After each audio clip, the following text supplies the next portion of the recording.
I've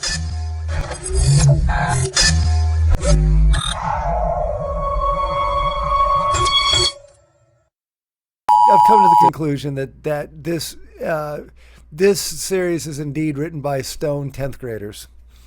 Okay, so let's start with this little scene right here. Is it just me, or does this scene seem like it lacks cinematographic atmosphere? It's not. I mean, not like I need sumptuous filters on my camera shot, but it just seems extremely like stark. And not in a good way, and not in a way that seems appropriate for this interaction between these two characters. The sense of space would have been way better served had Gandalf been off to the right. You know, it's like dead center. You know what I'm talking about? It seems a really odd composition for a shot. Yeah, that's what I'm saying. Like you're not really seeing like the vastness of the land, or like I mean, how much. Right. This is an opening shot, and it seems kind of backlit, so that I mean, here I am like criticizing these shots, and I'm going up against this $1 million production. But this was the opening shot, and it kind of like struck me as like that's a really kind of stark and aggressive lighting. And it's not very inviting. It wasn't very inviting. Yeah, it's not inviting, but the thing is like the composition of the shot. Right. Sucks. I mean, it's like the lighting's too harsh, but also, yeah, you're right. Like you have Nori in front, Gandalf right behind her. So, and they're like backlit, so they look like rocks.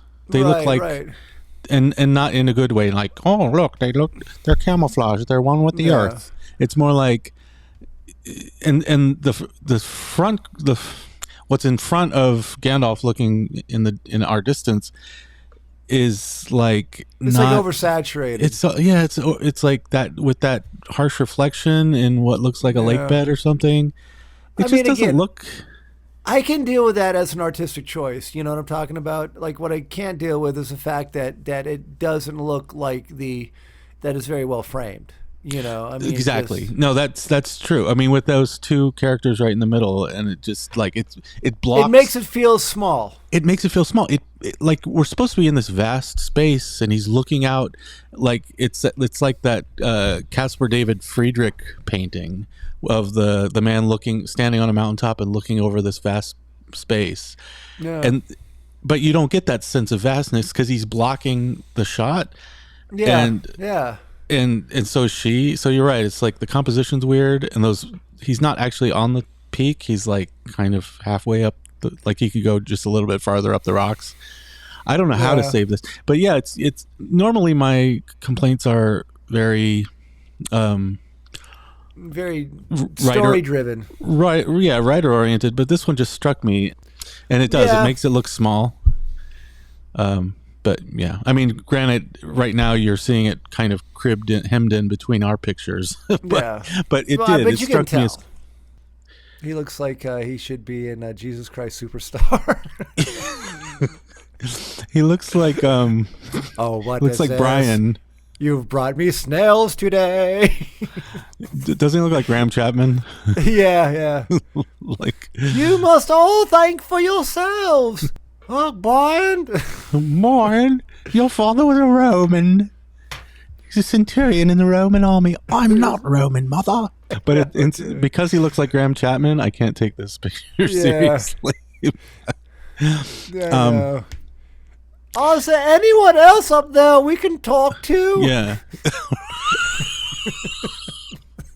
But, dude, that aside, no. So like that starkness, that harsh light is still there, and I'm like, are they trying to say something with this harsh light? Can't they just tone it down? Like he seems like he's squinting. He's saying, one day, lad, all this will be yours. The light is so harsh. He's like, poor guy's squinting. Oh, I know. It's so stupid. But so anyway, I can't get out of Monty Python right now. I know. Now that we brought up Graham Chapman, I just can't. I know. I can't unsee it. Like. But he's like wearing this like a hair shirt or something. I know. He looks like the guard in Herbert's Tower. He does. Oh, the guard. Yeah. Seems go get a glass of water. Seems a bit daft to have a god guarding a god. What you mean him? Let's just screw the review of the episode. Let's just do Python. Let's do Monty Python quotes. It's way more interesting than this crap. What the curtains? What the curtains? The curtains. Okay. Anyway. All right. Let's. Woman, man. The harsh light aside. So the conversation here was really dumb because it told us nothing that we didn't already know. I mean, what? So I'm back on got my writer hat on. Okay, writer. What did this conversation tell us that we didn't already know? That he was good, but he doesn't know if he's good because he doesn't know what good is. Because the fireflies, the fireflies. It's like, okay, so reminder, I'm Gandalf. Yeah, I know nothing. Dude, this is like I am Gandalf. You know what I'm saying? I know. Naked, I was sent back. It's like flowers for Gandalf. Flowers for Gandalf, good one. Yeah. Like light fireflies for Gandalf. Yeah, fireflies for Gandalf. So anyway, like they're like, I'm good, or am I a peril, or I'm good, Yeah. and that's Again, it. But this is already something that they were kind of talking about. Like, is he trustworthy? Is he good? Will he help us when our cart gets stuck in the mud? He's already done that. Like we've already been through this already. It's bringing up the question as like, is this really Gandalf? I'm fine with speculating. This is called speculative Tolkienism and everything. Right. But in one sense, I don't like speculating because I think this makes watching this series into a game that seems like should Game of Thrones. It should be secondary on the order of their priorities as story writers. Instead of like it's like, oh, we're gonna throw them all these curveballs, and all these watchers of this show are gonna try to determine who's who and who's Sauron. Is Halbrand Sauron? Is Adar Sauron? And I'm like, who? Like, that's not good enough to make a show interesting. To that extent, that's the only thing people are talking about. Really. That's the only thing, right? That's exactly what I'm saying. I mean, it's like I'd rather have a good story where I already know who's who. Like Lord of the Rings, like you knew, okay, that's Gandalf and that's Aragorn, and that, I mean, there was like, who's Aragorn, and people come into their own. But it's not like, oh, you know what? I thought he was Aragorn, but actually he's Gandalf, and Gandalf is Sauron, and Sauron is Bilbo, and it's like, that's not a game I want to be playing. It's no, not with Lord of the Rings, because I mean, like again, even when Strider met the hobbits at Bree, again, we keep going back to that, but he didn't come off as evil. He came off as mysterious. They didn't trust him, you know. But Tolkien never said to himself, "Ooh, I'm going to throw all these tricks in the reader's way to make them think that, ooh, maybe he's Sauron because he seems really bad and wicked. Ooh, chapter after chapter is going to go by, and I'm going to make everyone think, oh, maybe he's Sauron. Should we trust him?" No, after the first, literally, like 2 pages later, you knew, like, okay, this is actually a good guy, and I'm rooting for him. Yeah. Right. He told him exactly who. Like, he told the hobbits exactly who he was.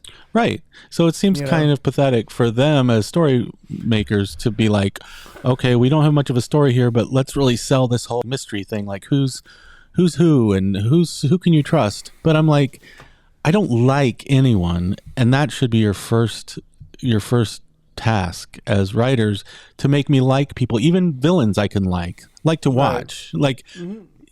There's a villain, I like to watch this villain. They're making Galadriel kind of a bitch, and I don't like to watch her. So I don't like to watch any of these people. No. And yet I do. And yet here we are. And yet here we are. Getting banned by Amazon.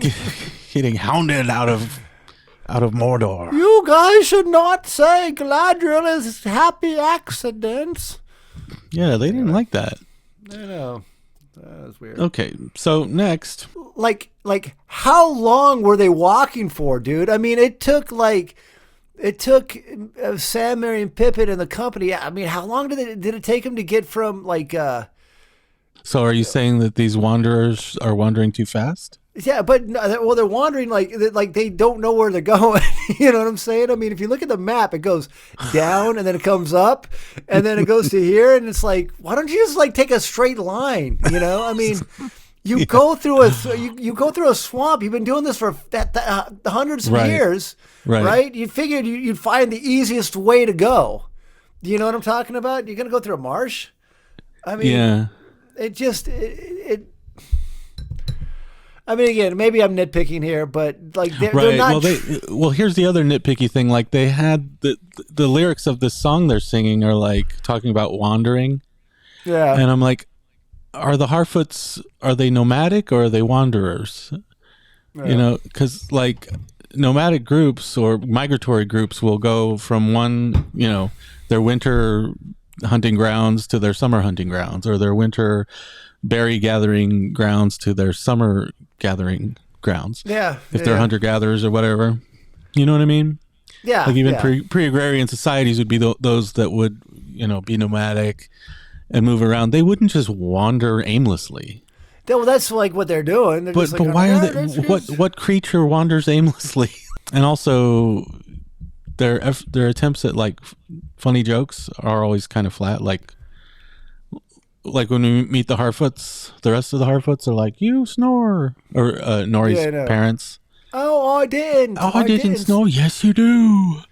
Yeah. I'm like, is this supposed to be funny, or is this, what is this supposed I think to make what them they're trying. like, I think this is like grade school. These are endearing people to us because they snore. Yeah. What were you saying? No, exactly. That's all it is. Like, it's endearing. It's like, oh, look, there's family banter. They're you know, they're ribbing each other about snoring good-naturedly. They're good-natured folks. Look, like them. And then meanwhile, they're just dumb. I mean, it's. I'll still not get over like, oh, we're gonna leave you behind, even though we just told you like no one walks alone, and it's all about like collective spirit. And I think I was like watching this other show. They brought up a really interesting point about the Harfoots. Like the Harfoots treat their people way worse than the Orcs treat their people. The Orcs are like, you know, care about like they like, oh, here's this orc in pain, they're gonna kill him and put him out of his misery, and like Adar actually cares for the Orcs, and like, you know, and like the Harfoots are just like, oh, hey, look at these people died, and it's funny. That is an excellent point, and it actually I didn't even think about it, and I can't even give credit to. Well, I mean, just the simple fact that I like Adar as a character, makes me want to like root for him almost. Yeah. So this whole premise of like, oh, there's this rising evil in the world, and I'm like, well, he's might be a rising evil in the world, but at least he's interesting, and therefore I'm rooting for him. So when you go to fight him, I actually want him to win, and it actually gets because like the story writers are like, we know in advance. It's like a priori knowledge. Like we know in advance who your good guys are, which are the hobbits or the Harfeet and the elves. Those are good guys, and then the orcs are bad. Right. Okay, so it's kind of racist, but by their actions on the screen, I'm actually rooting for the orcs. Yeah, I'm all about the orcs. Maybe, yeah.